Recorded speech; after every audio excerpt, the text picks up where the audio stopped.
Labas vakaras, čia LRG žinios. Žinių vedėjai Donatas Nokija ir Riausas Marko. Netoliese Los Santos banko įvyko autoavarija. Smarkiai apgadinti 2 automobiliai bei sunkiai sužalotas žaidėjas Davis Music. Įvykio aplinkybes tyrė Los Santos policijos departamentas.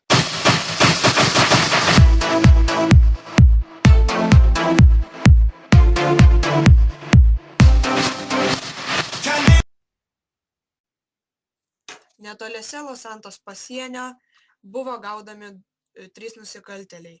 Jos gaudė 2 pareigūnai. Deja, nusikaltėliams pavyko pasprukti. Jie sušaudė policijos automobilį ir jis sprogo.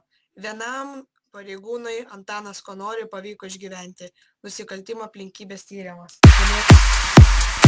Laikykit su biškį lankė nuo jo nuorką. Matytųsi, kad nušautumėt. Tai beveik biškį nuo jo, bet va, kalva.